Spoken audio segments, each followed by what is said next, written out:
Good morning. Study 24/7 में आप सभी का स्वागत है। मैं धीरज राज आप लोग के बीच नेट में लगे हुए उपन्यास गोदान लेकर उपस्थित हूँ, जिसका रचनाकार है मुंशी प्रेमचंद्र। इससे पहले हमने गोदान का भाग 1 देख लिया था, जिसमें हम लोगों ने गोदान का पात्र और उसका कथासार देखा था। आज हम लोग गोदान का मुख्य उदाहरण देखेंगे। तो अगर आपने इससे पहले वाली वीडियो नहीं देखी है तो सबसे पहले उसे जाकर देख लें। उसके बाद ये भाग 2 है और इससे पहले वाले वीडियो जो थी भाग 1 थी। चलिए आज हम लोग शुरू करते हैं भाग 2, जिसमें है प्रमुख उदाहरण। तो चलिए आइए शुरू करते हैं आज का यह क्लास। धनी कौन होता है इसका कोई विचार नहीं करता। वह जो अपने कौशल से दूसरों को बेवकूफ़ बना सकता है। यह गोविंदी और मेहता द्वारा कहा गया यह लाइन है। जब दूसरे के पांवों तले अपनी गर्दन दबी हुई है तो उस पांवों को सहलाने में ही कुशल है। ये होरी धनिया से कहते हैं।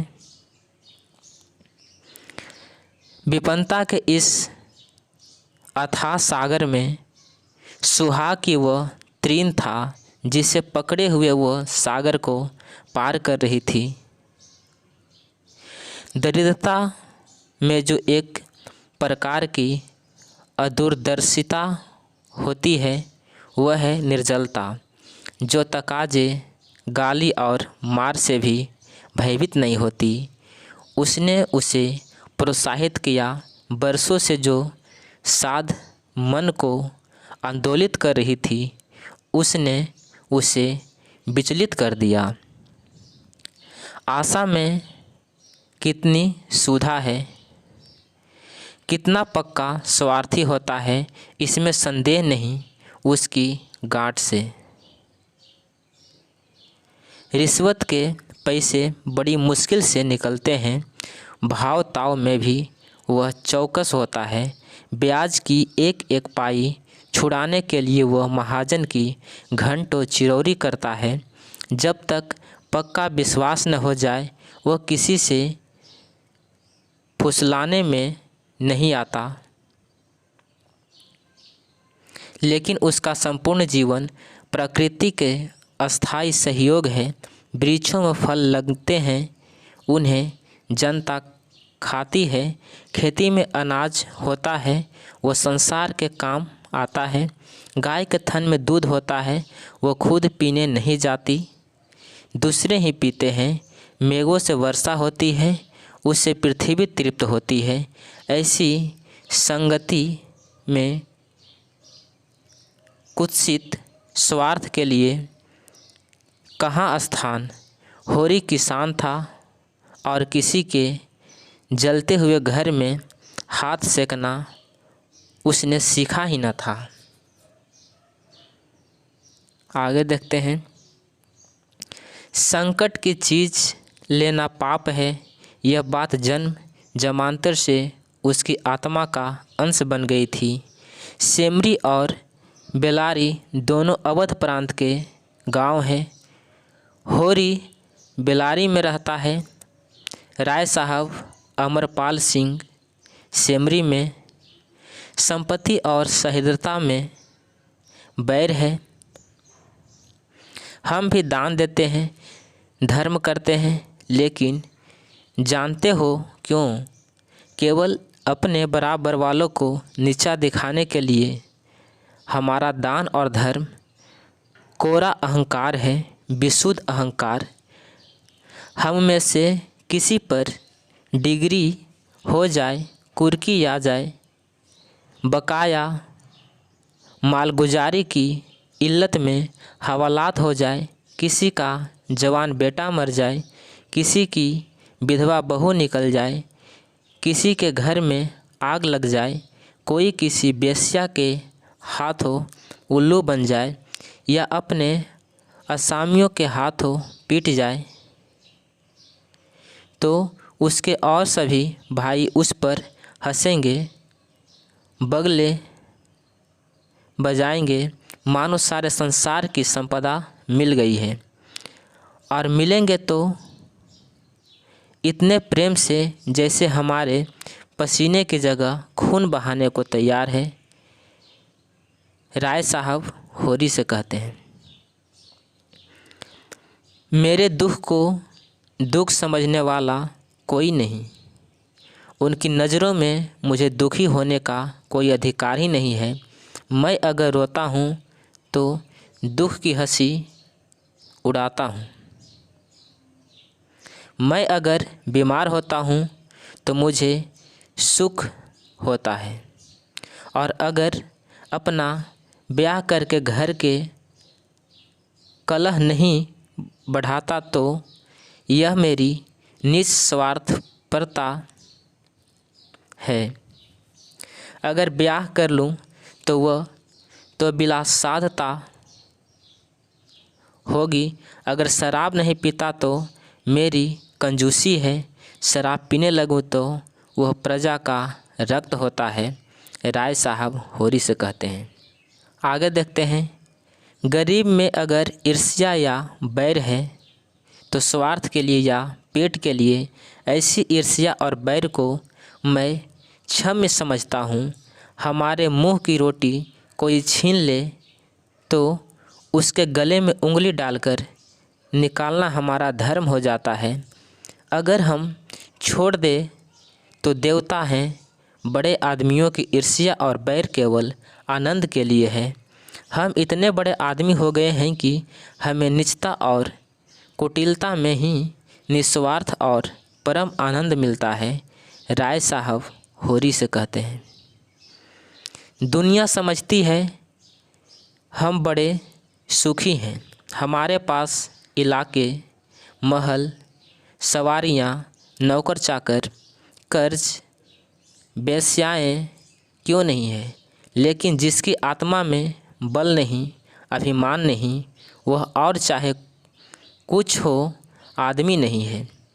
जिसे दुश्मन के भय के मारे रात को नींद न आती हो, जिसके दुख पर सब हंसे और रोने वाला कोई न हो, जिसकी चोटी दूसरे के पैर के नीचे दबी, जो भोग विलास के नशे में अपने को बिल्कुल भूल गया हो, जो हुकूमत के तलवे चाटता हो और अपने अधीनों का खून चूसता हो, उसे मैं सुखी नहीं कहता। साहब शिकार खेलने आए या दौरे पर, मेरा कर्तव्य है कि उनकी दुम के पीछे लगा रहूं। उनकी भौहों पर सिक्कन पड़ी है, उनकी भौहों पर सिक्कन पड़ी और हमारे प्राण सूखे।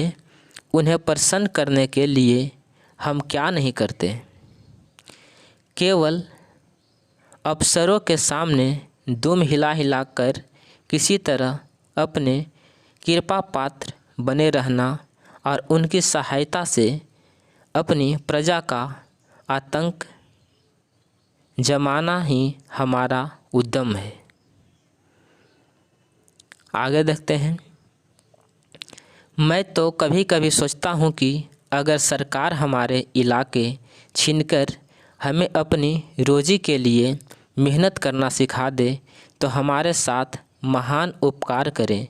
और यह तो निश्चय है कि अब सरकार भी हमारी रक्षा न करेगी। हमसे अब उसका कोई स्वार्थ नहीं निकलता। लक्षण कह रहे हैं कि बहुत जल्द हमारे वर्ग की हस्ती मिट जाने वाली है और उस दिन का स्वागत करने को तैयार बैठा हूँ। ईश्वर वह दिन जल्द लाए। राय साहब होरी से।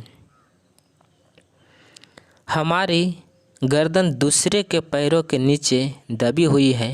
अकड़कर निवाह नहीं हो सकता। होरी गोबर से। तो फिर अपना इलाका हमें क्यों नहीं दे देते। हम अपने खेत बैल, हल, कुदाल सब उन्हें देने को तैयार हैं, करेंगे बदला। यह सब धूर्तता है, नीरी मोटमर्दी। जिसे दुख होता है वह दर्जनों मोटरें नहीं रखता, महलों में नहीं रहता, हलवा पूड़ी नहीं खाता और न नाच रंग में लिप्त रहता है। मज़े से राज का सुख भोग रहे हैं, उस पर दुखी हैं गोबर होरी से। जायदाद किसी से छोड़ी जाती है कि वह छोड़ देंगे। जायदाद किसी से छोड़ी जाती है कि वहीं छोड़ देंगे। हमी को खेती से क्या मिलता है? एक आने नफरी की मंजूरी भी तो नहीं पड़ती। जो 10 रुपये महीने का भी नौकर है वह भी हमसे अच्छा खाता पहनता है, लेकिन खेतों को छोड़ा तो नहीं जाता। खेती छोड़ दे तो और करे क्या? नौकरी वहीं मिलती है, फिर मर्जाद भी तो पालना ही पड़ता है। खेती में जो मर्जाद हैं वह नौकरी में तो नहीं है। इसी तरह जमींदारों का हाल भी समझ लो होरी गोबर से। भगवान ने तो सबको बराबर ही बनाया है, यह बात नहीं है बेटा। छोटे बड़े भगवान के घर से बनकर आते हैं। संपत्ति बड़ी तपस्या से मिलती है। उन्होंने पूर्व जन्म में जैसे कर्म किए हैं उसका आनंद भोग रहे हैं। हमने कुछ नहीं संचा तो भोगे क्यों? गोबर होरी का संवाद। औरत को भगवान सब कुछ दे, रूप न दे, नहीं वह काबू में नहीं रहती। बांस काटने वाला चौधरी। चलिए आगे चलते हैं। वैवाहिक जीवन के प्रभाव में लालसा अपनी गुलाबी मादकता के साथ उदय होती है और हृदय के सारे आकाश को अपने माधुर्य की सुनहरी किरणों से रंजित कर देती है। फिर मध्याह्न का प्रखर ताप आता है, क्षण क्षण पर बगुले उड़ते हैं और पृथ्वी कांपने लगती है। लालसा का सुनहरा आवरण हट जाता है और वास्तविकता अपने नग्न रूप में सामने आ खड़ी होती है। उसके बाद विश्रामय संध्या आती है, शीतल और शांत। जब हम थके हुए प्रतीकों की भांति दिन भर की यात्रा का वृत्तांत करते हैं, सुनते हैं तटस्थ भाव से, मानो हम किसी उच्च शिखर पर जा बैठे हैं जहाँ नीचे का जनरव हम तक नहीं पहुँचता। जीतकर आप अपनी धोखेबाजियों की डींग मार सकते हैं। जीत में सब कुछ माफ़ है, हार की लज्जा तो पी जाने की ही वस्तु है। द्वेष का माया जाल बड़ी बड़ी मछलियों को ही फंसाता है। छोटी मछलियाँ या तो उसमें फंसती ही नहीं या तुरंत निकल जाती है। उनके लिए वह घातक जल कीड़ा की वस्तु है, भय की नहीं। भिक्षुक जब तक 10 द्वारे न जाए उसका पेट कैसे भरेगा? मैं ऐसे भिक्षुओं को मुँह नहीं लगाती। ऐसे तो गली गली मिलते हैं। फिर भिक्षुक देता क्या है? आशीष। आशीषों से तो किसी का पेट नहीं भरता। झुनिया गोबर से। वह ऐसा प्रेम चाहती थी जिसके लिए वह जिए और मरे, जिस पर वह अपने को समर्पित कर दे। वह केवल जुगनू की चमक नहीं, दीपक का अस्थायी प्रकाश चाहती थी। जान देने का अर्थ और साथ रहकर निबाह करना, एक बार हाथ पकड़कर उम्र भर निबाह करते रहना, चाहे दुनिया कुछ कहे, चाहे माँ बाप, भाई बंद, घर द्वार सब कुछ छोड़ना पड़े झुनिया गोबर से। बड़े आदमियों की बातें कौन चलाए, वह जो कुछ करे सब ठीक है। उन्हें तो बिरादरी और पंचायत का भी डर नहीं झुनिया गोबर से। बहुत करके तो मर्द ही औरत को बिगाड़ते हैं। जब मर्द इधर उधर ताक झाक करेगा तो औरत भी आँख लड़ाएगी। मर्द दूसरी औरतों के पीछे दौड़ेगा तो औरत भी ज़रूर मर्दों के पीछे दौड़ेगी। मर्द का हरजाईपन औरत को भी उतना ही बुरा लगता है जितना औरत का मर्द को झुनिया गोबर से। करते हुए स्वार्थ नहीं छोड़ सकता। चाहता हूँ कि हमारे वर्ग को शासन और नीति के बल अपना स्वार्थ छोड़ने के लिए मजबूर कर दिया जाए। इसे आप कायरता कहेंगे, मैं इसे विवशता कहता हूँ। मैं इसे स्वीकार करता हूँ कि किसी को भी दूसरे के शर्म पर मोटे होने का अधिकार नहीं। उपजीवी होना घोर लज्जा की बात है। कर्म करना प्राणी मात्र का धर्म है। समाज की ऐसी व्यवस्था जिसमें कुछ लोग मौज करें और अधिक लोग पीसे और खपे कभी सुखद नहीं हो सकती। पूंजी और शिक्षा, जिसे मैं पूंजी ही का एक रूप समझता हूँ, इनका किला जितनी जल्द टूट जाए उतना ही अच्छा है। जिन्हें पेट की रोटी मैसर नहीं, उनके अफसर और नियोजक 10-10, 5-5 हज़ार फटकारे, यह हास्यास्पद है और लज्जास्पद भी। राय साहब, मैं इस सिद्धांत का समर्थक हूँ कि संसार में छोटे बड़े हमेशा रहेंगे और उन्हें हमेशा रहना चाहिए। इसे मिटाने की चेष्टा करना मानव जाति के सर्वनाश का कारण होगा। मिस्टर मेहता। आश्चर्य अज्ञात का दूसरा नाम है मिस्टर मेहता। चलिए तो हम लोग आगे देखते हैं। धन को आप किसी अन्याय से बराबर फैला सकते हैं, लेकिन बुद्धि को, चरित्र को, रूप को, प्रतिभा को और बल को बराबर फैलाना तो आपकी शक्ति के बाहर है। छोटे बड़े का भेद केवल धन से ही तो नहीं होता। मैंने बड़े बड़े धन कुबेरों को भिक्षुकों के सामने घुटने टेकते देखा है। आप अपने ही देखा होगा, रूप के चौखट पर बड़े बड़े महीप नाक डगरते हैं। क्या यह सामाजिक विषमता नहीं है? आप रूस की मिसाल देंगे, वहाँ इसके सिवा और क्या है कि मिल के मालिक ने राजकर्मियों का रूप ले लिया है। बुद्धि तब भी राज करती थी, अब भी करती है, हमेशा करेगी। मिस्टर मेहता द्वारा यह पंक्ति कहा गया है। बुद्धि अगर स्वार्थ मुक्त हो तो हमें उसकी प्रभुता मानने में कोई आपत्ति नहीं। समाजवाद का यही आदर्श है।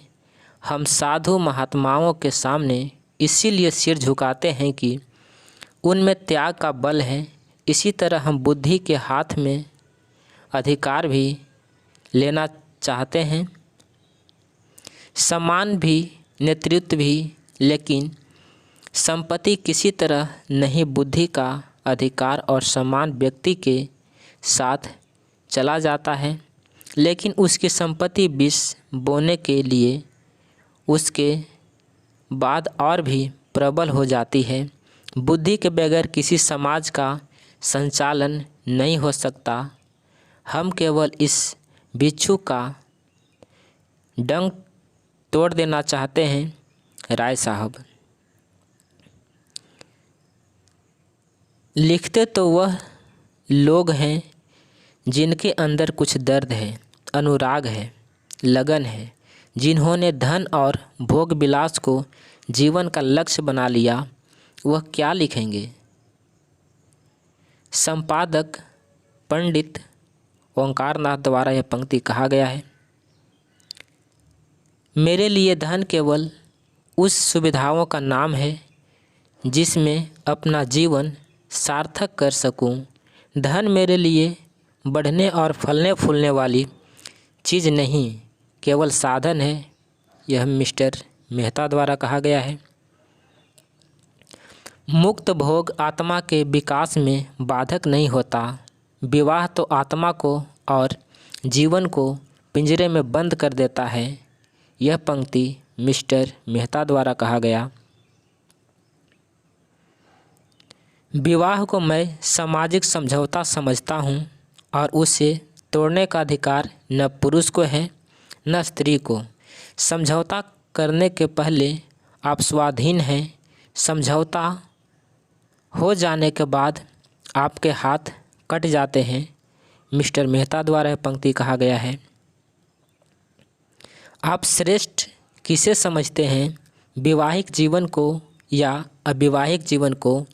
समाज की दृष्टि से विवाहित जीवन को, व्यक्ति की दृष्टि से अविवाहित जीवन को। मालती और मेहता संवाद।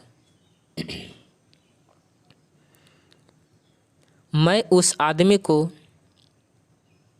आदमी नहीं समझता जो देश और समाज की भलाई के लिए उद्योग न करे और बलिदान न करे। मुझे क्या अच्छा लगता है कि निर्जीव किसान का रक्त चूसूं और अपने परिवार वालों की वासनाओं की तृप्ति के साधन जुटाऊं, मगर करूं क्या? जिस व्यवस्था में पला और जिया, उससे घृणा होने पर भी उसका मोह त्याग नहीं करता और उसी चरखे में रात दिन पड़ा रहता हूँ कि किसी तरह इज्जत आबरू बची रहे और आत्मा की हत्या न होने पाए। राय साहब द्वारा यह पंक्ति कहा गया है। मुझे अब इस डेमोक्रेसी में भक्ति नहीं रही। जरा सा काम और महीनों की बहस, हाँ, जनता की आंखों में धूल झोंकने के लिए अच्छा स्वांग है।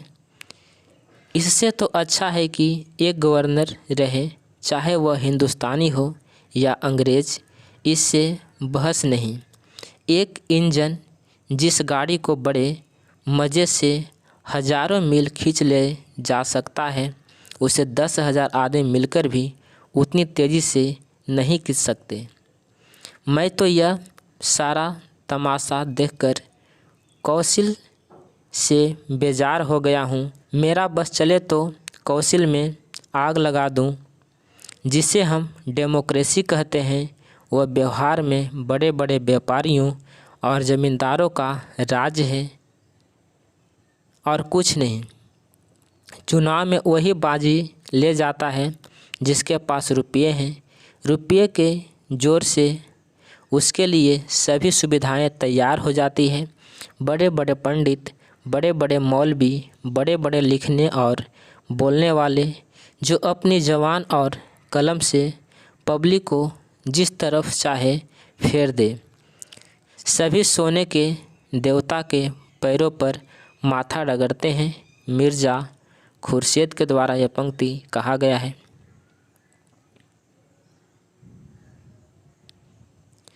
घर में तलाशी होने से इसकी इज्जत जाती है।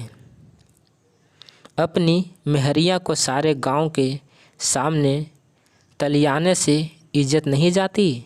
धनिया। यह हत्यारे गांव के मुखिया हैं। गरीबों का खून चूसने वाले,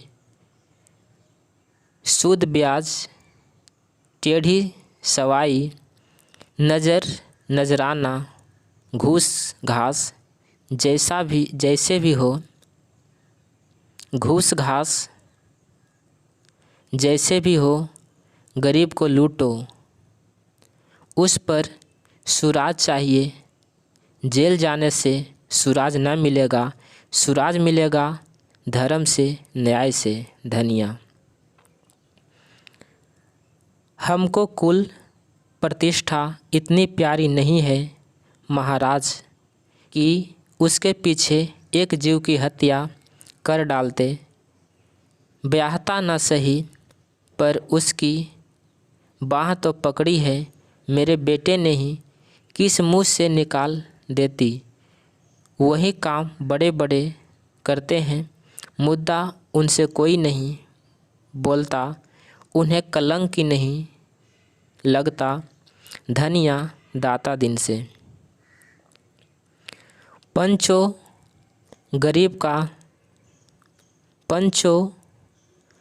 गरीब को सताकर सुख न पाओगे, इतना समझ लेना हम तो मिट जाएंगे। कौन जाने इस गांव में रहे या ना रहे, लेकिन मेरा शराप तुमको भी ज़रूर से ज़रूर लगेगा। धनिया। हमें नहीं रहना है बिरादरी में रहकर हमारी मुकुट न हो जाएगी। अब भी अपने पसीने की कमाई खाते हैं, तब भी अपने पसीने की कमाई खाएंगे। धनिया। बिरादरी उसके जीवन में वृक्ष की भांति जड़ जमाए हुए थी और उसकी नसें उसके रोम रोम में बिंधी हुई थी। मन पर जितना ही गहरा आघात होता है, उसकी प्रतिक्रिया भी उतनी ही गहरी होती है।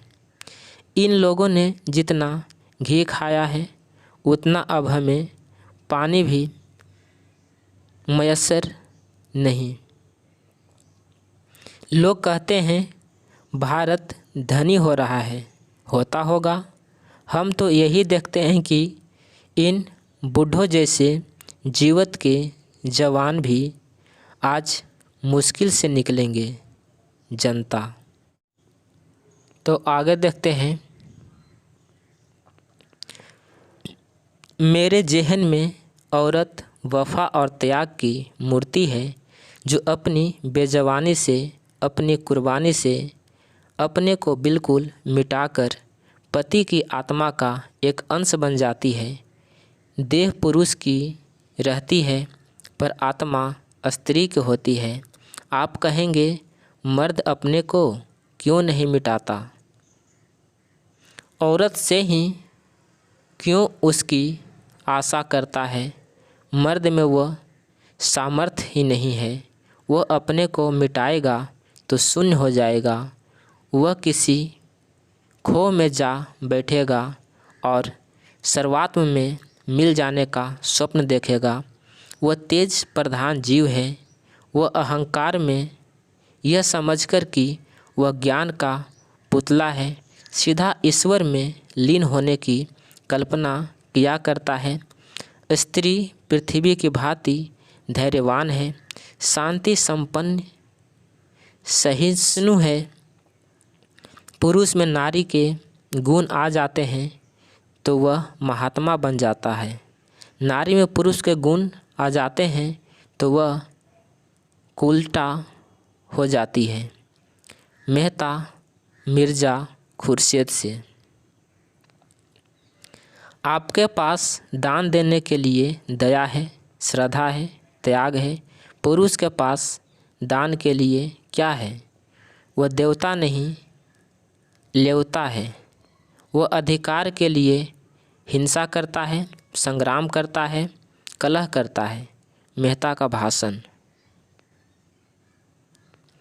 मैं प्राणियों के विकास में स्त्री के पद को पुरुष के पद से श्रेष्ठ समझता हूँ।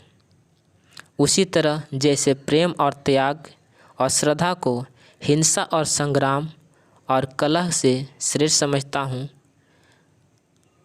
अगर हमारी देवियाँ सृष्टि और पालन के देव मंदिर से हिंसा और कलह के दानव क्षेत्र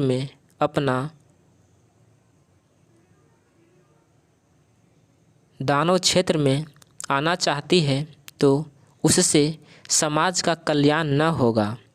मैं इस विषय में दृढ़ हूँ। पुरुष ने अपने अभिमान में अपनी कृति को अधिक महत्व दिया। वह अपने भाई का स्वत्व छीनकर और उसका रक्त बहाकर समझने लगा। उसने बहुत बड़ी विजय पाई।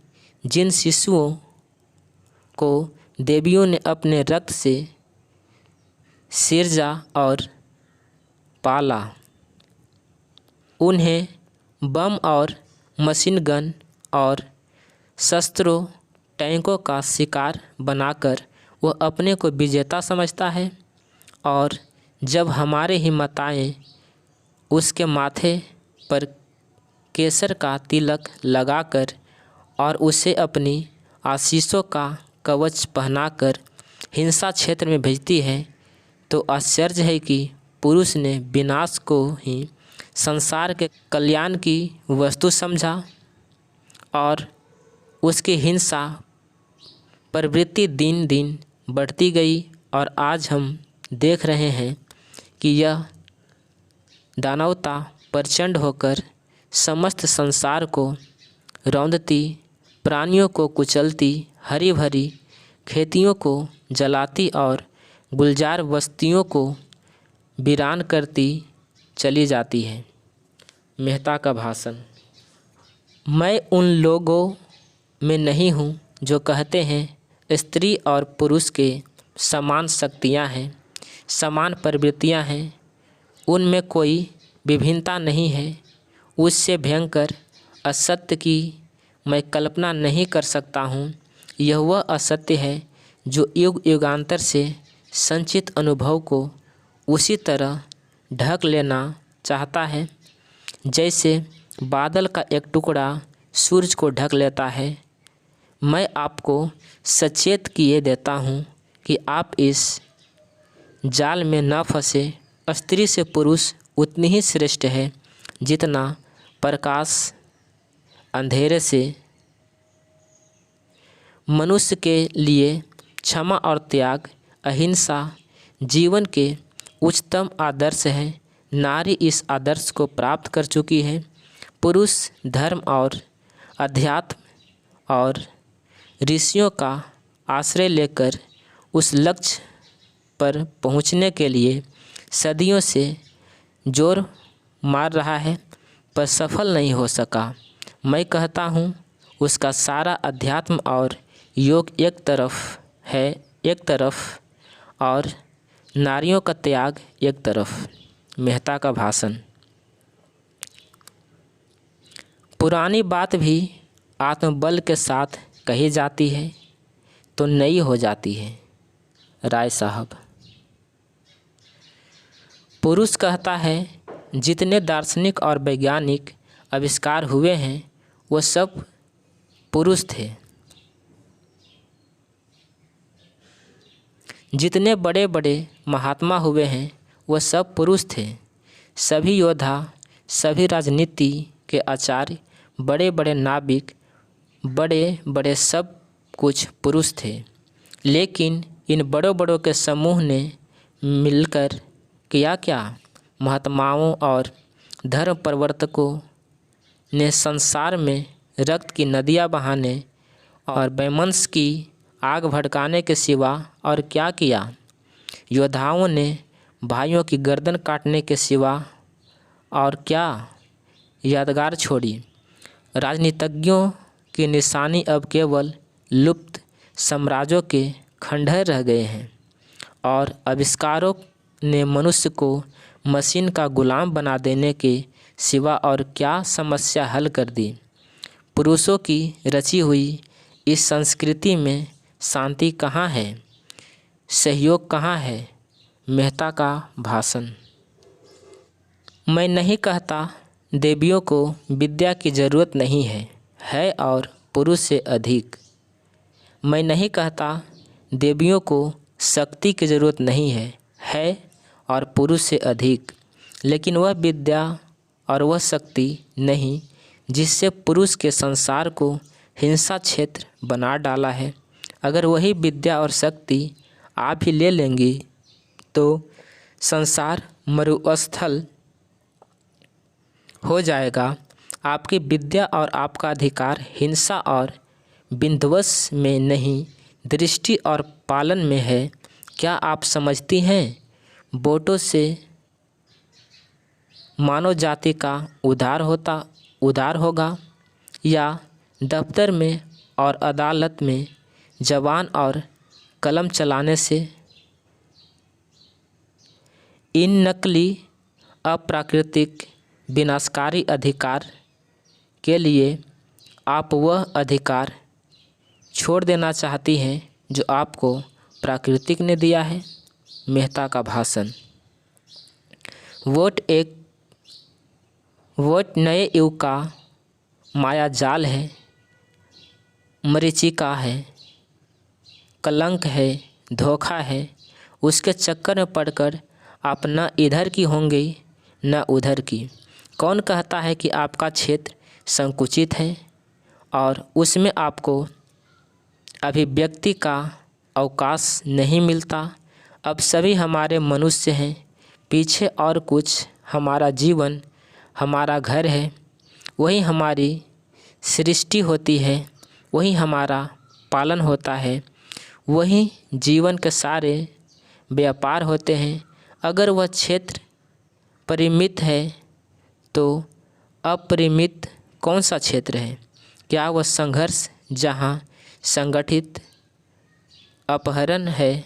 जिस कारखाने में मनुष्य और उसका भाग बनता है, उसे छोड़कर आप उन कारखानों में जाना चाहती हैं जहाँ मनुष्य पीसा जाता है, जहाँ उसका रक्त निकाला जाता है। मेहता का भाषण।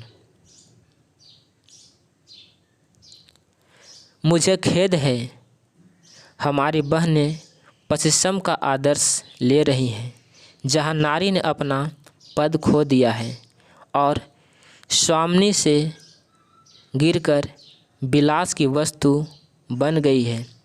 पश्चिम की स्त्री स्वच्छंद होना चाहती है, इसीलिए कि वो अधिक से अधिक विलास कर सके। हमारी माताओं का आदर्श कभी विलास नहीं रहा। उन्होंने केवल सेवा के अधिकार से सदैव गृहस्थी का संचालन किया है। पश्चिम में जो चीज़ें अच्छी है वह उनसे लीजिए। संस्कृति में सदैव आदान प्रदान होता आया है, लेकिन अंधी नकल को मानसिक दुर्बलता का ही लक्षण है। पश्चिम की स्त्री आज गृह स्वामिनी नहीं रहना चाहती। भोग की विदग्ध लालसा ने उसे उच्छृंखल बना दिया है। वह अपनी लज्जा और गरिमा को, जो उसकी सबसे बड़ी विभूति थी, चंचलता और आमोद प्रमोद पर होम कर रही है। जब मैं वहाँ की शिक्षित बालिकाओं को अपने रूप का या भरी हुई गोल बाहों या अपनी नग्नता का प्रदर्शन करते देखता हूँ तो मुझे उन पर दया आती है। उनकी लालसाओं ने उन्हें इतना पराभूत कर दिया है कि वे अपनी लज्जा की भी रक्षा नहीं कर सकती। मेहता का भाषण। आगे देखते हैं। यह पुरुष का षड्यंत्र है, देवियों को उच्च शिखर से खींचकर अपने बराबर बनाने के लिए। उन पुरुषों का जो कायर हैं, जिनमें वैवाहिक जीवन का दायित्व संभालने की क्षमता नहीं है, जो स्वच्छंद काम कीड़ा की तरंगों में सांडों की भांति दूसरों की हरी भरी खेती में मुंह डालकर अपनी कुत्सित लालसाओं को तृप्त करना चाहते हैं। पश्चिम में इनका षड्यंत्र सफल हो गया और देवियाँ तितलियाँ बन गई। मुझे यह कहते हुए शर्म आती है कि इस त्याग और तपस्या की भूमि भारत में भी कुछ वही हवा चलने लगी है। संन्यास केवल भीख मांगने का संस्कृत रूप है। वह प्रेम अगर वैवाहिक जीवन में कम है तो मुक्त विलास में बिल्कुल नहीं है। सच्चा आनंद, सच्ची शांति केवल सेवा व्रत में है। वही अधिकार का स्रोत है, वही शक्ति का उद्यम है। सेवा ही वह सीमेंट है जो दंपति को जीवन पर्यंत स्नेह और साहचर्य में जोड़े रख सकता है, जिस पर बड़े बड़े आघातों का कोई असर नहीं होता। जहाँ सेवा का अभाव है वहीं विवाह, विच्छेद और परित्याग है, अविश्वास है और आपके ऊपर पुरुष जीवन का नौका की कर्मधार होने का कारण जिम्मेदारी ज़्यादा है। मेहता का भाषण। भूल जाइए कि नारी श्रेष्ठ है और सारी जिम्मेदारी उसी पर है। श्रेष्ठ पुरुष है और उसी पर गृहस्थी का सारा भार है। नारी में सेवा और संयम और कर्तव्य सब कुछ वही पैदा कर सकता है। अगर उसमें इन बातों का आभास है तो नारी में भी अभाव रहेगा। अगर उनमें इन बातों का अभाव है तो नारी में भी अभाव रहेगा। नारियों में आज जो यह विद्रोह है, इसका कारण पुरुष का इन गुणों से शून्य हो जाना है। मिसेस खन्ना मेहता से। यह समाचार पत्रों का युग है। सरकार तक उनसे डरती है। मेरी हस्ती क्या, आप जिसे चाहें बना दें। राय साहब, संपादक ओंकार नाथ से। आगे चलते हैं। जैसे शिक्षालय को संस्थाओं द्वारा सहायता मिला करती है, ऐसे ही अगर पत्रकारों को मिलने लगे तो इन बेचारों का अपना जितना समय और स्थान विज्ञापनों की भेंट करना पड़ता है, वह क्यों करना पड़े। संपादक ओंकार नाथ। हमारा धर्म है हमारा भोजन। भोजन पवित्र रहे, फिर हमारे धर्म पर कोई आँच नहीं आ सकती।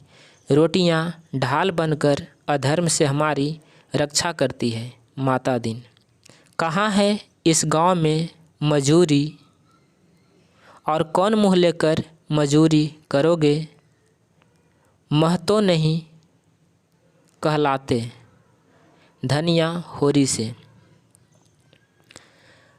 मजूरी करना कोई पाप नहीं है। मजूर बन जाए तो किसान हो जाता है, किसान बिगड़ जाए तो मजूर हो जाता है। होरी धनिया से। यह महाशय इसीलिए तो इतना मिजाज करते हैं कि वह मेरा पालन करते हैं। मैं अब खुद अपना पालन करूंगी। गोविंदी।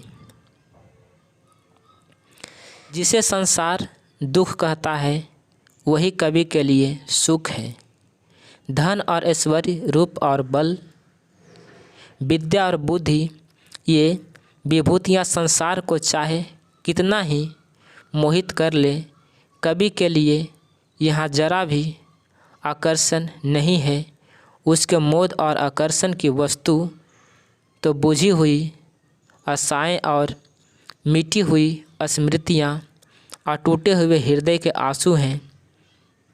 जिस दिन इन विभूतियों में उसका प्रेम न हो रहेगा, उस दिन वह कवि न रहेगा। दर्शन जीवन के इन रहस्यों से केवल विनोद करता है, कभी उसमें लय हो जाता है। मेहता गोविंदी से। हमारी हृदय धरती के समान है, जिससे मिठास भी मिल सकती है, कड़वापन भी। उसके अंदर पकड़ने वाले बीज में जैसी शक्ति हो। मेहता गोविंदी से। चलिए आगे देखते हैं। मैं प्रकृति का पुजारी हूँ और मानव को उसके प्राकृतिक रूप में देखना चाहता हूँ। जो प्रसन्न होकर हंसता है, दुखी होकर रोता है और क्रोध में आकर मार डालता है। जो दुख और सुख दोनों का दमन करते हैं, जो रोने को कमजोरी और हंसी को हल्कापन समझते हैं, उनसे मेरा कोई मेल नहीं। जीवन मेरे लिए आनंदमय क्रीड़ा है, सरल स्वच्छंद, जहाँ कुत्सा, ईश्वर और जलन के लिए कोई स्थान नहीं है। मैं भूत की चिंता नहीं करता, भविष्य की परवाह नहीं करता। मेरे लिए वर्तमान ही सब कुछ है। भविष्य की चिंता हमें कायर बना देती है। भूत का भार हमारी कमर तोड़ देगा। भूत का भार हमारी कमर तोड़ देता है। हम में जीवन की शक्ति इतनी कम है कि भूत और भविष्य में फैला देने से वह और भी छीन हो जाती है। हम व्यर्थ का भार अपने ऊपर लादकर रूढ़ियों और विश्वासों और इतिहासों के मलबे के नीचे दबे पड़े हैं। उठने का नाम नहीं लेते। वह सामर्थ्य ही नहीं रही। जो शक्ति, जो स्फूर्ति मानव धर्म को पूरा करने में लगनी चाहिए थी, सहयोग में, भाईचारे में, वह पुरानी अदावतों का बदला लेने और बाप दादों का ऋण चुकाने की भेंट हो जाती है। और जो यह ईश्वर और मोक्ष का चक्कर है, इस पर तो मुझे हंसी आती है। वह मोक्ष और उपासना अहंकार की पराकाष्ठा है, जो हमारी मानवता को नष्ट किए डालती है। जहाँ जीवन है, क्रीड़ा है, चहक है, प्रेम है, वहीं ईश्वर है। और जीवन को सुखी बनाना ही उपासना है और मोक्ष है। ज्ञानी कहता है, होठों पर मुस्कुराहट न आए, आँखों में आंसू न आए। मैं कहता हूँ, अगर तुम हंस नहीं सकते और रो नहीं सकते तो मनुष्य नहीं हो, पत्थर हो। वह ज्ञान जो मानवता को पीस डाले ज्ञान नहीं है, कोल्हू है। मेहता गोविंदी से। माता का काम जीवन दान देना है। जिसके हाथों में इतनी अतुल शक्ति है, उसे इसकी क्या परवाह की। कौन उससे रूठता है, कौन बिगड़ता है। प्राण के बिना जैसे देह नहीं सकता, उसी तरह प्राण का भी देह ही सबसे उपयुक्त स्थान है। मेहता गोविंदी से।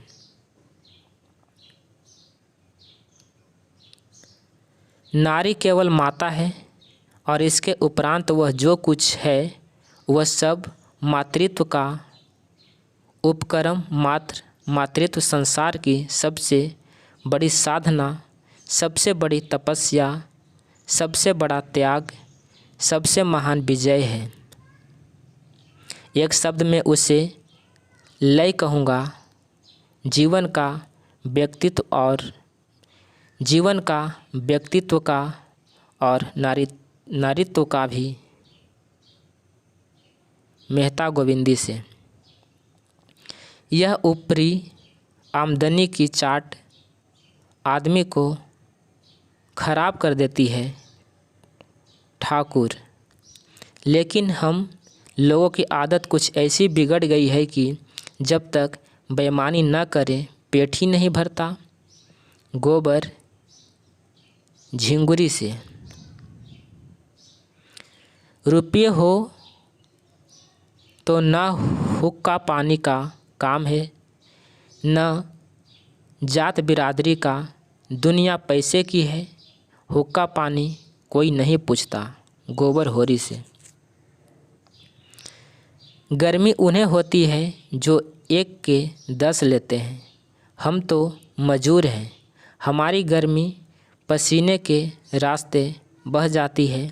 मुझे याद है तुमने बैल के लिए 30 रुपये दिए थे, उसके 100 हुए और अब 100 के 200 हो गए। इसी तरह तुम लोगों ने किसानों को लूटकर मजूर बना डाला और आप उनकी ज़मीन के मालिक बन बैठे। 30 के 200। गोबर दाता दिन से।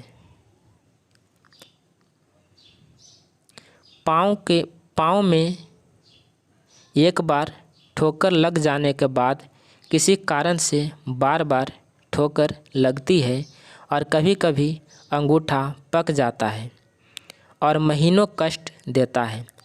पिता पुत्र के सद्भाव को आज उसी तरह की चोट लग गई थी।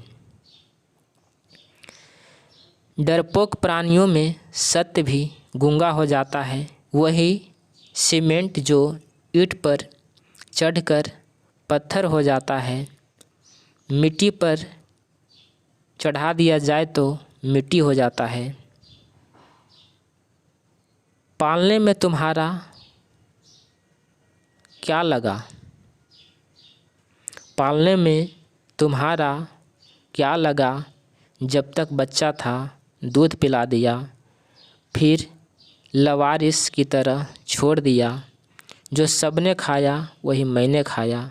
गोबर धनिया से। आज संसार का शासन सूत्र बैंकरों के हाथ में है, सरकार उनके हाथ का खिलौना है। मेहता खन्ना से। जब धन ज़रूरत से ज़्यादा हो जाता है तो अपने लिए निकास का मार्ग खोजता है। जो न निकल जाएगा तो जुए में जाएगा, घुड़दौड़ में जाएगा, ईंट पत्थर में जाएगा या अयासी में जाएगा। विनोद में दुख उड़ गया, वहीं उसकी दवा है। कानून और न्याय उसका है जिसके पास पैसा है। कानून तो है कि महाजन किसी सामी के साथ कड़ाई न करे, कोई जमींदार किसी काश्तकार के साथ सख्ती न करे। मगर होता क्या है, रोज़ ही देखते हो। झिंगुरी सिंह। किसान के लिए ज़मीन जान से भी प्यारी है, कुल मर्यादा से भी प्यारी है। माँ बाप को भगवान ने दिया हो तो खुशी से जितना चाहे लड़की को दे, मैं मना नहीं करती। लेकिन जब वह पैसे को तंग हो रहे हैं, आज महाजन नालिश करके लिजाम करा ले तो कल मजूरी करनी पड़ेगी। तो कन्या का धर्म यही है कि डूब मरे। घर की ज़मीन जायदाद तो बच जाएगी, रोटी का सहारा तो रह जाएगा। सोना सिलिया से। जिसके पास ज़मीन नहीं वह गृहस्थ नहीं, मजूर है।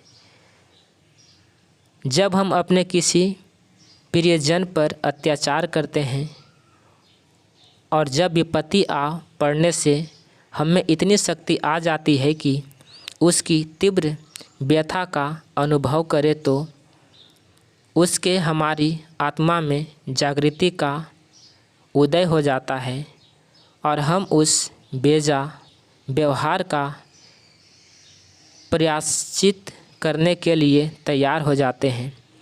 खतरे में हमारी चेतना अंतर्मुखी हो जाती है जब हम नेकी करके उसका एहसान जताने लगते हैं, तो वही जिसके साथ हमने नेकी की थी हमारा शत्रु हो जाता है और हमारे एहसास को मिटा देना चाहता है। वही नेकी अगर करने वाला के दिल में रहे तो नेकी और बाहर निकल आए तो बंदी है। आसक्ति में आदमी अपने बस में नहीं रहता। यह धर्म का बंधन बड़ा कड़ा होता है। जिस समाज में जन्म और पले उसकी मर्यादा का पालन तो करना ही पड़ता है, और किसी जाति का धर्म बिगड़ जाए उसे कोई विशेष हानि नहीं होती। ब्राह्मण का धर्म बिगड़ जाए तो वह कहीं का नहीं रहता। उसका धर्म ही उसके पूर्वजों की कमाई है, उसी की वह रोटी खाता है। इस प्रायश्चित के पीछे हमारे 300 बिगड़ गए तो अब बेधर्म होकर ही रहना है। तो फिर जो कुछ करूँगा प्रत्यक्ष करूँगा।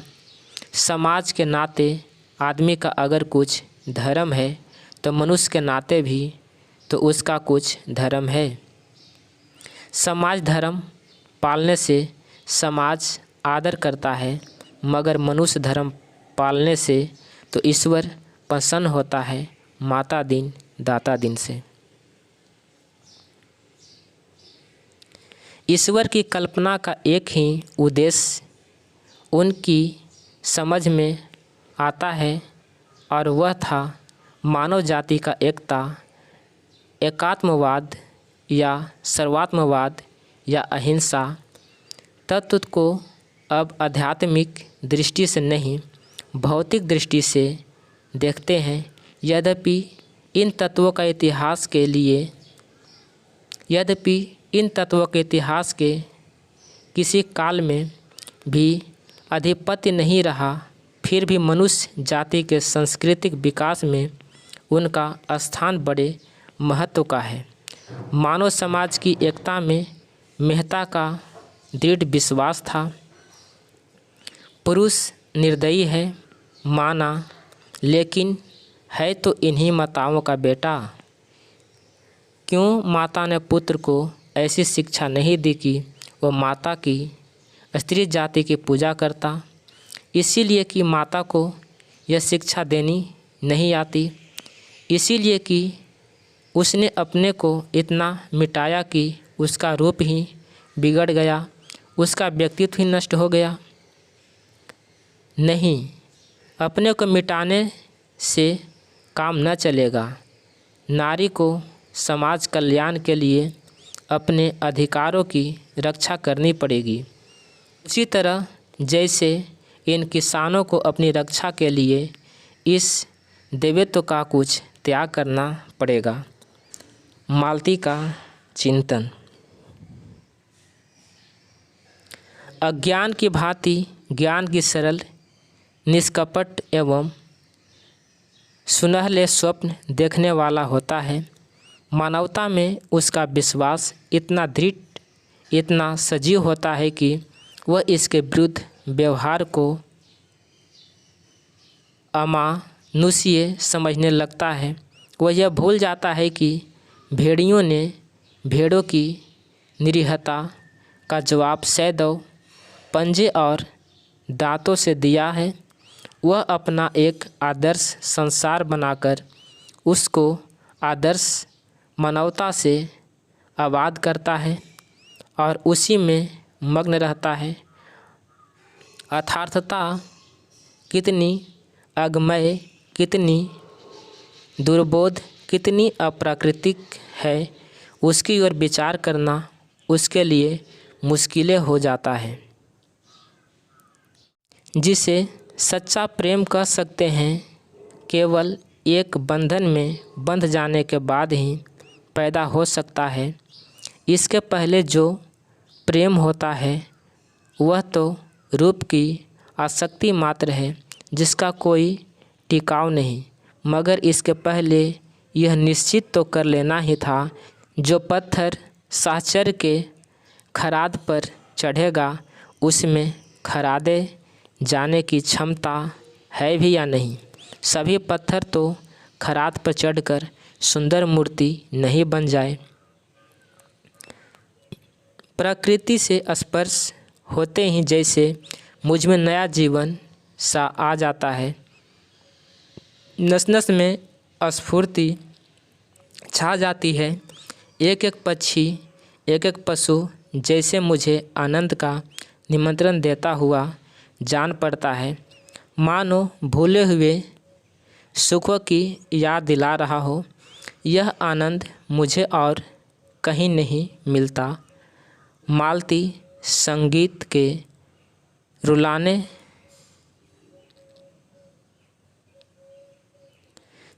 के रुलाने वाले स्वर में भी नहीं, दर्शन की ऊंची उड़ान में भी नहीं। जैसे अपने आप को पा जाता हूँ, जैसे पक्षी अपने घोंसले में आ जाए। मेहता मालती से। नारी परीक्षा नहीं चाहती, प्रेम चाहती है। परीक्षा गुणों को अवगुण, सुंदर को असुंदर बनाने वाली चीज़ है। प्रेम अवगुणों को गुण बनाता है, असुंदर को सुंदर। मैंने तुमसे प्रेम किया है। मैं कल्पना ही नहीं कर सकती कि तुम में कोई बुराई भी है, मगर तुमने मेरी परीक्षा की और तुम मुझे अस्थिर, चंचल और जाने क्या क्या समझकर मुझसे दूर जाते रहे। नहीं, मैं जो कुछ कहना चाहती हूँ वह मुझे कह लेने दो। मैं क्यों अस्थिर और चंचल हूँ?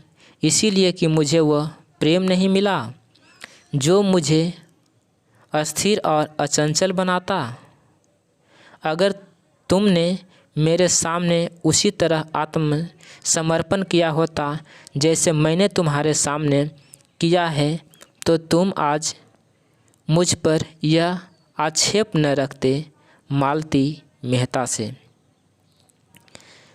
प्रेम सीधी साधी गऊ नहीं, खूंखार शेर है जो अपने शिकार पर किसी की आँख भी नहीं पड़ने देता।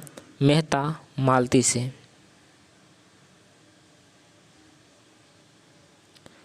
अगर प्रेम खूंखार शेर है तो मैं उससे दूर ही रहूँगी। मैंने तो उसे गाय ही समझ रहा था। मैं प्रेम को संदेह से ऊपर समझती हूँ। वह देह की वस्तु नहीं, आत्मा की वस्तु है।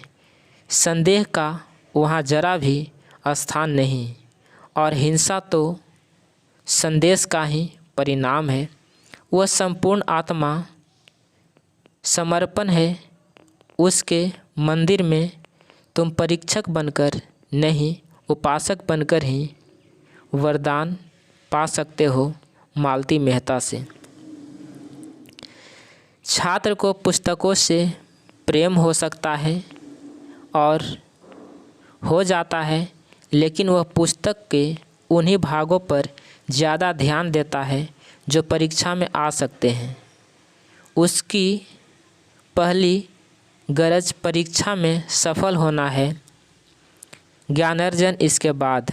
अगर उसे मालूम हो जाए कि परीक्षक बड़ा दयालु है या अंधा है और छात्रों को यूं ही पास कर दिया करता है, तो शायद वह पुस्तक की ओर आँख उठाकर भी ना देखे।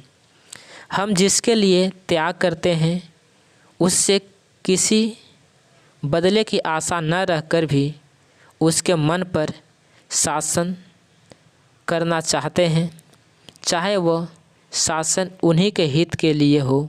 यद्यपि उस हित को हम इतना अपना लेते हैं कि वह उनका न होकर हमारा हो जाता है। त्याग की मात्रा जितनी ही ज़्यादा होती है, यह शासन भावना भी उतनी ही प्रबल होती है और जब सहसा हमें विद्रोह का सामना करना पड़ता है तो हम क्षुब्ध हो उठते हैं और वह त्याग जैसे प्रतिहिंसा का रूप ले लेता है। संकटों में ही हमारी आत्मा को जागृति मिलती है। मिर्ज़ा साहब की धारणा भी इसी रूप में बाज़ार में वही स्त्री आती है जिन्हें या तो अपने घर में किसी कारण से सम्मानपूर्ण आश्रय नहीं मिलता या जो आर्थिक कष्टों से मजबूर हो जाती है, और अगर यह दोनों प्रश्न हल कर दिए जाए तो बहुत कम औरत इस भांति प्रतीत होगी। मेहता का ख्याल था कि मुख्यतः मन के संस्कार और भोग लालसा ही औरतों को इस ओर खींचता है।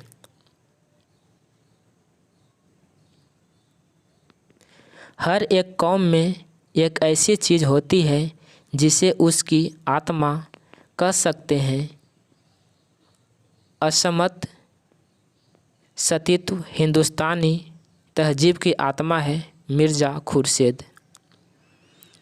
मैं नहीं समझती तुम किस तर्क से इस दान प्रथा का समर्थन कर सकते हो। मनुष्य जाति को इस प्रथा ने जितना आलसी और मुफ्तखोर बनाया है और उसके आत्मगौरव पर जैसा आघात किया है उतना अन्याय ने भी न किया होगा, बल्कि मेरे ख्याल में अन्याय ने मनुष्य जाति में विद्रोह की भावना उत्पन्न करके समाज का बड़ा उपकार किया है। मालती मेहता से। मोह ही विनाश की जड़ है। प्रेम जैसी निर्मम वस्तु क्या भय से बांधकर रखी जा सकती है? वह तो पूरा विश्वास चाहती है, पूरी स्वाधीनता चाहती है, पूरी जिम्मेदारी चाहती है। जिसके पलवित होने की शक्ति उसके अंदर है उसे प्रकाश और क्षेत्र मिलना चाहिए। वह कोई दीवार नहीं है जिस पर ऊपर से ईंट रखी जाती है, उसमें तो प्राण है,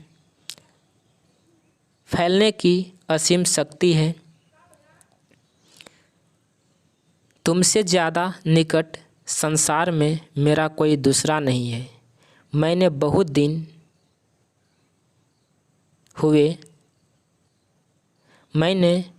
दिन हुए अपनों को तुम्हारे चरणों पर समर्पित कर दिया। तुम मेरे पथ प्रदर्शक हो, मेरे देवता हो, मेरे गुरु हो। तुम्हें मुझसे कुछ याचना करने की ज़रूरत नहीं, मुझे केवल संकेत कर देने की ज़रूरत है। जब मुझे तुम्हारे दर्शन न हुए और मैंने तुम्हें पहचाना न था, भोग और आत्म सेवा ही मेरे जीवन का इष्ट था। तुमने आकर उसे प्रेरणा दी, अस्थिरता दी। मैं तुम्हारे यह सांस कभी नहीं भूल सकती। मैंने नदी की तट वाली तुम्हारी बातें गांठ बांध ली। दुख यही हुआ कि तुमने भी मुझे वही समझा जो कोई दूसरा पुरुष समझता।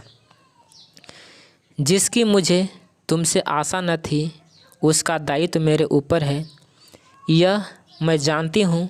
लेकिन तुम्हारा अमूल्य प्रेम पाकर भी मैं वही बनी रहूँगी ऐसा समझकर तुमने मेरे साथ अन्याय किया।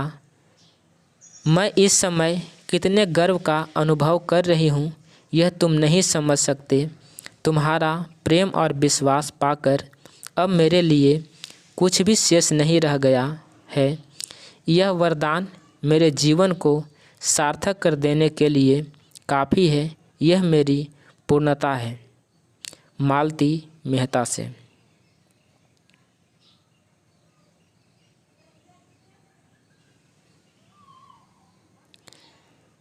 प्रेम में कुछ मान भी होता है, कुछ महत्व भी। श्रद्धा तो अपने को मिटा डालती है और अपने मिट जाने को ही अपना इष्ट बना लेती है। प्रेम अधिकार कराना चाहता है, जो कुछ देता है उसके बदले में कुछ चाहता भी है। श्रद्धा का चयन आनंद, अपना समर्पण है, जिसमें अहम का ध्वंस हो जाता है। मित्र बनकर रहना स्त्री पुरुष बनकर रहने से कहीं सुखकर है। अपनी छोटी सी गृहस्थी बनाकर अपनी आत्माओं को छोटे से पिंजड़े में बंद करके अपने दुख सुख को अपने ही तक रख के क्या हम असीम के निकट पहुंच सकते हैं? वह तो हमारे मार्ग में बाधा ही डालेगा। कुछ बिरले प्राणी ऐसे भी हैं जो पैरों में यह बेड़ियां डालकर भी विकास के पथ पर चल सकते हैं और चल रहे हैं। यह भी जानती हूँ कि पूर्णता के लिए पारिवारिक प्रेम और त्याग बलिदान का बहुत बड़ा महत्व है, लेकिन मैं अपनी आत्मा को उतना दृढ़ नहीं पाती जब तक ममत्व नहीं है। तब तक जीवन का मोह नहीं है, स्वार्थ पर जोर नहीं है। जिस दिन मोह आसक्त हुआ और हम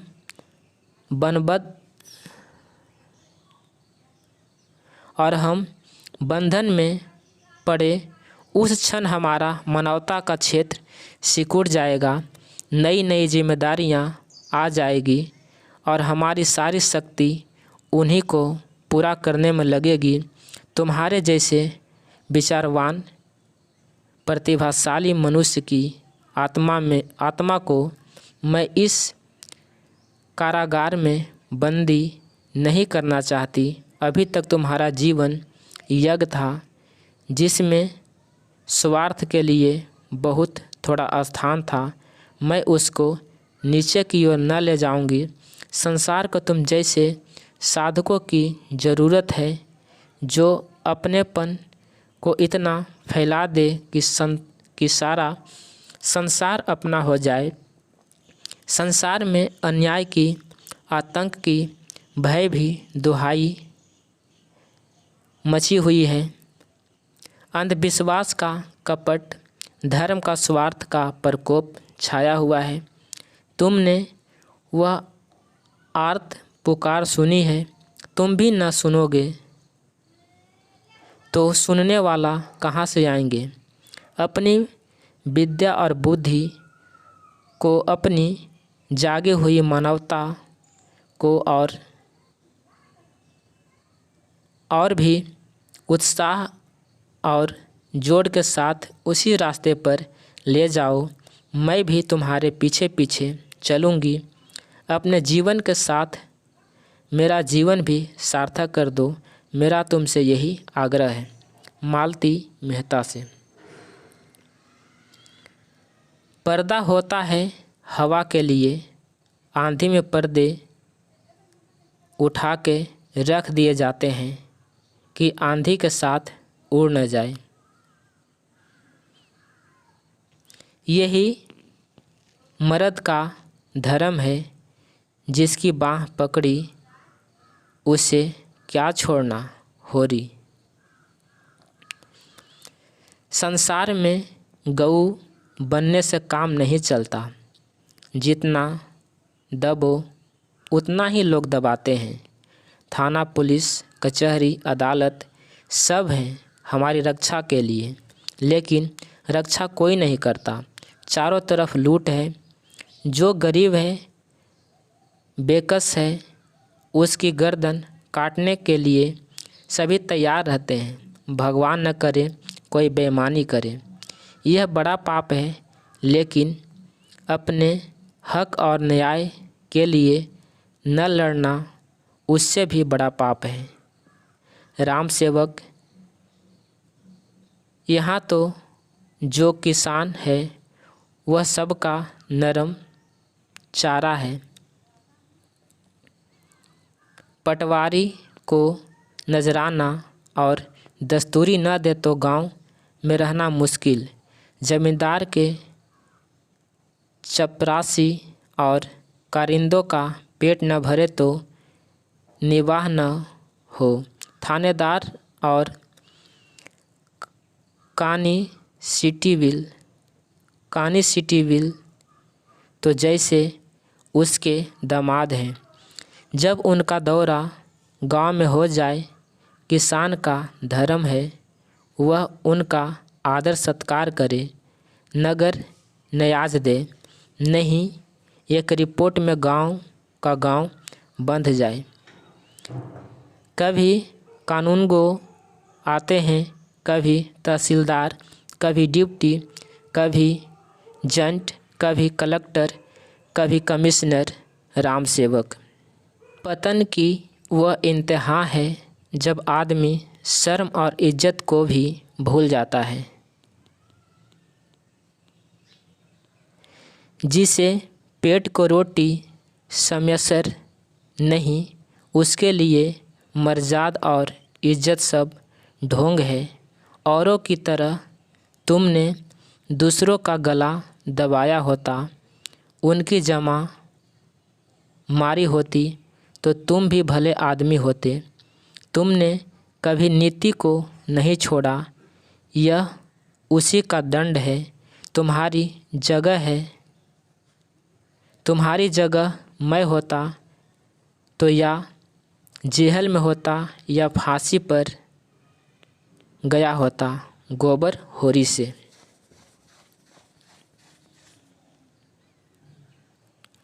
मोटे वह होते हैं जिन्हें न ऋण का सोच होता है न इज्जत का।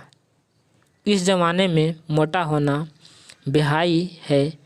100 को दुबला करके तब एक मोटा होता है। ऐसे मोटेपन में क्या सुख? सुख तो जब है कि सभी मोटे हो, होरी हीरा से। जो कुछ अपने से नहीं बन पड़ा, उसी के दुख का नाम तो मोह है। पाले हुए कर्तव्य और निपटाए हुए कामों का क्या मोह? मोह तो उन अनाथों को छोड़ जाने में है जिनके साथ हम अपना कर्तव्य न निभा सकें।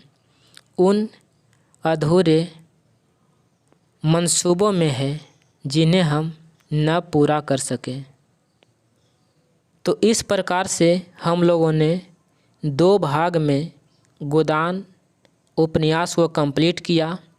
इसी तरह से आप लोग मेरे चैनल से जुड़ रहे हैं। आने वाले नेट परीक्षा के सारे उपन्यास, कहानी, कविता मैं इस चैनल के माध्यम से आप लोग के बीच लाऊंगा। वीडियो काफ़ी लंबा हो चुका है। आप सभी को बहुत बहुत धन्यवाद। मिलते हैं अगले वीडियो में।